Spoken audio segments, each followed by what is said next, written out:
Hello, Vanguard community. Today is Wednesday, June the 24th, 2020, and this is Doing Things Differently, Learning Something New. I'm Jennifer Methvin, and I'm the Chancellor at Arkansas State University in Beebe, and it is my pleasure to be conducting this series on what we are learning as the students, faculty, and staff during this public health crisis that we now call COVID-19, and how that is impacting us and how we do our work and how we go about earning our degrees. It is my pleasure today to have with me Dr. Jason Goodner. He is our Chief Academic Officer. Jason, take a moment and introduce yourself to the folks. Sure. Again, my name is Jason Goodner, and I've served ASU-Beebe now for 3 years, entering my 4th year. Second year as Chief Academic Officer. Prior to this position, I served as our Dean of Arts and Humanities. I'm originally from Southwest Georgia. Hang on. Sorry. The wonders of live taping. It's great. Yeah, I know. We're all busy. Originally from Southwest Georgia, North Florida, but as I've said, I've been in Arkansas about 3 years. In my role as Chief Academic Officer, I work closely with the faculty and the deans and other offices, particularly student affairs and student life, to ensure that we're meeting the mission and goals of our academic program. And so I really view my role as one that facilitates the resources for us to do this, do that mission work. Yeah, very good. Well, I appreciate you joining me today. You are one of several, but certainly one of the most busy people on campus since this public health crisis has begun. So thank you for taking time today. I do want to apologize to our viewers. You may have noticed a slight little lag. I haven't recorded one since June the 8th. I know I always note the date because this is research to me. I really am doing these conversations to learn how we can do things better. And so the date and where we were in the public health crisis is important to me. And I know we don't always release these episodes on those dates, but yes, it has been since June the 8th since I recorded last. So thank you for getting us going again. It has been a busy few weeks here. So you know the idea, Dr. Goodner. We have 5 questions, 4 from me, 1 from you. We try to do this in about 15 minutes, and we'll just jump right in if you're ready. Absolutely. Let's go. Okay. So as Chief Academic Officer and in charge of all things instruction, talk a little bit about the challenges that you have encountered in your role since that March 20th when all things went remote. I think one of the biggest challenge, and I don't think it's unique to any organization that's moving through our current state of affairs, is just ensuring that we communicate well to those that we're responsible for. And so I think we've done a good job of communicating as best as we can.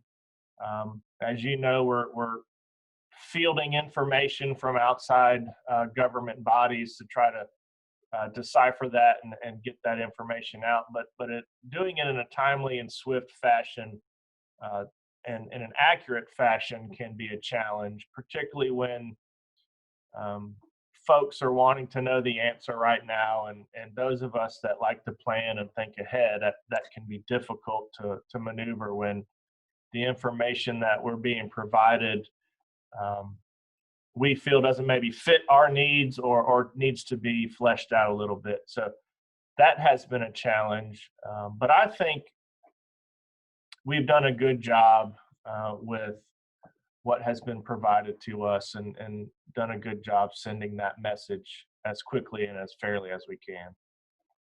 Yes, so I know that as you and the deans have tried to work through first how we went to remote instruction from a face-to-face, full-time face-to-face class to remote instruction, all the things that you had to consider, and then you just mentioned the key thing. We get new information every day about what is recommended, about what is going on in the health crisis. How have you all, as you and your team, managed that on a day-to-day basis so that you can communicate well with faculty and with students, as you said?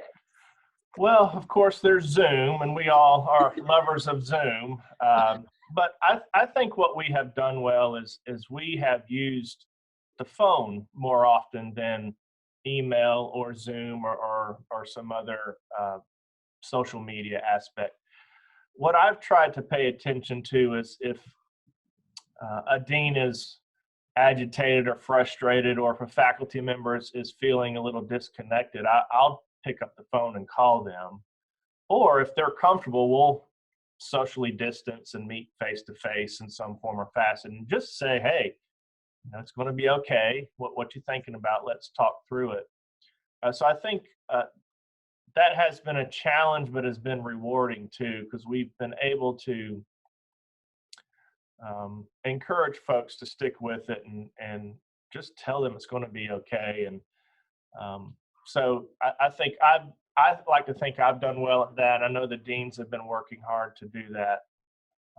And I would just like to say that I think us as ASU-Beebe have been ahead of the curve in online education. And so when we did move to distance learning back in March, it wasn't as a difficult move as from what I'm hearing from some of my counterparts in the state. So aside from that, again, just taking care of one another and doing it in a way outside of the traditional norms of email and Zoom has been important.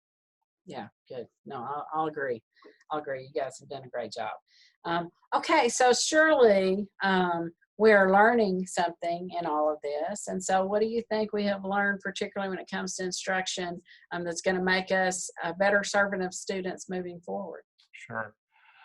I'll share that my attraction to moving to Arkansas in particular was ASU-Beebe. And when I went through that interview process 3 years ago to serve as our dean, it was evident to me, more so than in some of the institutions I've served, that our student service is really above and beyond so many institutions in the academy. And so if anything, this has impressed upon that foundation and those of us that work so hard to serve our students that we need to continue to do that and do it better.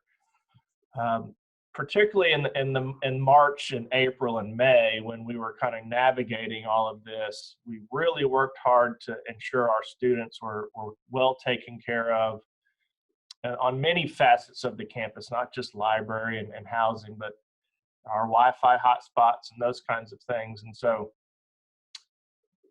I just feel that if anything, we have ramped up our efforts to support students and one another, but particularly our students, and ensuring that they are being successful at ASU-Beebe.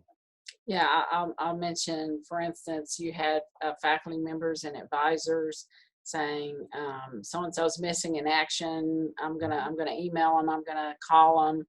You have a connection with them. Will you call them? Let's figure out why they're not able to tune in and get their coursework done, because we want to try to get them.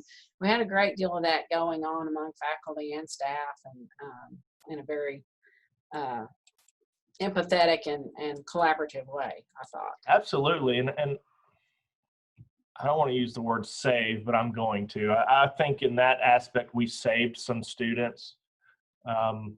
And that not only their academic endeavors here, but we talked some students off the ledge, not in a dramatic way, but we've helped some students move forward more so than I think when we were face-to-face in brick and mortar in our traditional way of life that we've been used to. So I'm just proud to be at ASU-Beebe, and that was one of the main attractions for me coming here. Yeah, I think you're right. We've got good people who care about students who are in this for the right reason. Absolutely. And that has helped us a great deal there. Absolutely. And I think we've noted many times in this series so far that how we communicate with and reach out to students will probably never be the same. We're not going to sit in our offices and wait for them to show up. We've learned that that's not really their best idea about how to communicate with us. So maybe we should engage with them in the ways that they like to be engaged with.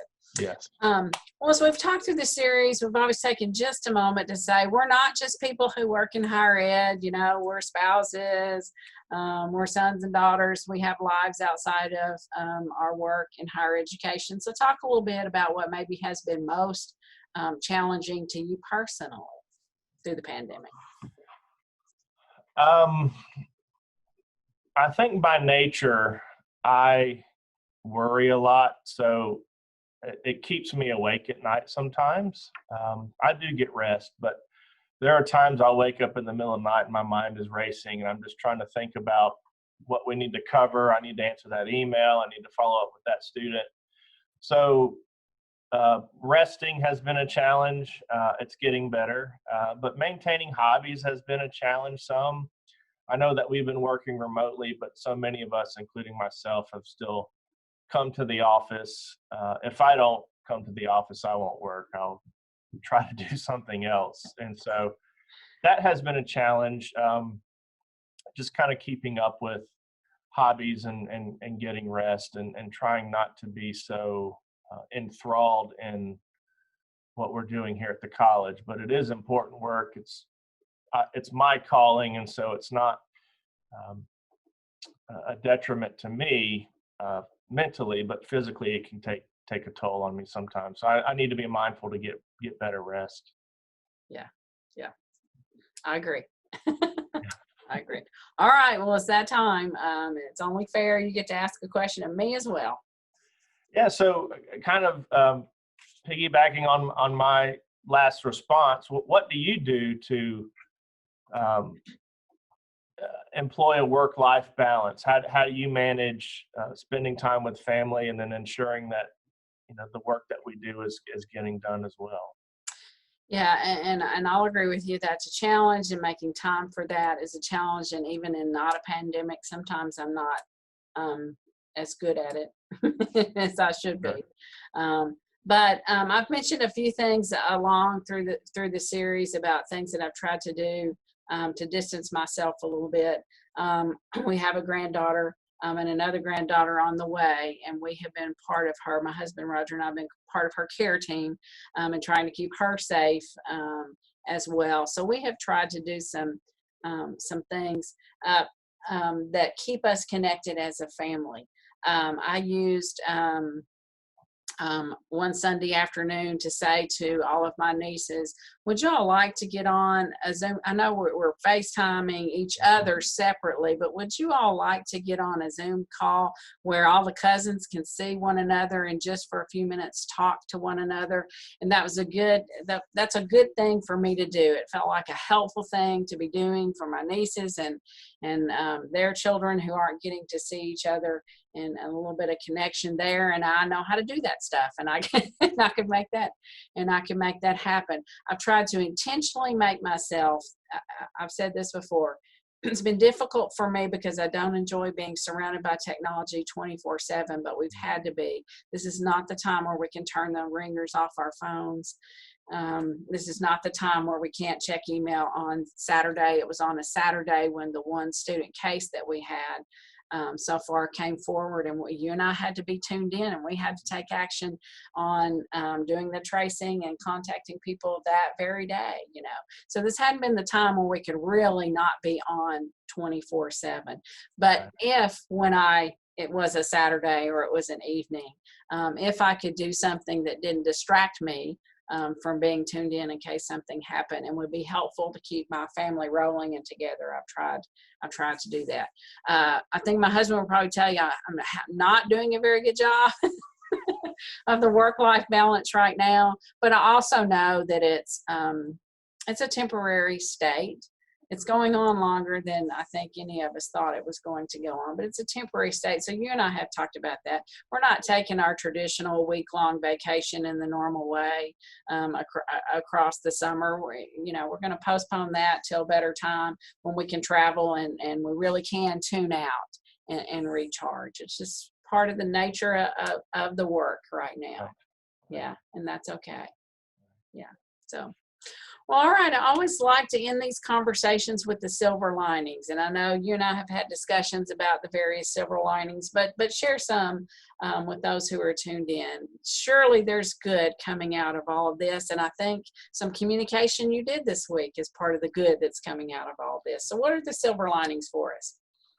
As I mentioned earlier, I felt that ASU-Beebe was ahead of the curve in online education and alternate delivery methods, but I have just been so proud and so amazed at the faculty that have embraced that philosophy even more, certainly by necessity, but rather than going into training sessions or going into conversations with, oh, I have to do this. It's been, what can I do to help the student? What can I do to improve my classes? What can I do to improve ASU-Beebe?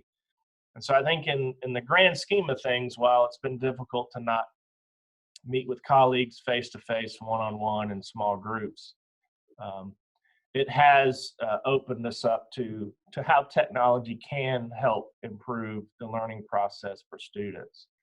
I think another silver lining is, for me personally, is it's helped me appreciate my colleagues more.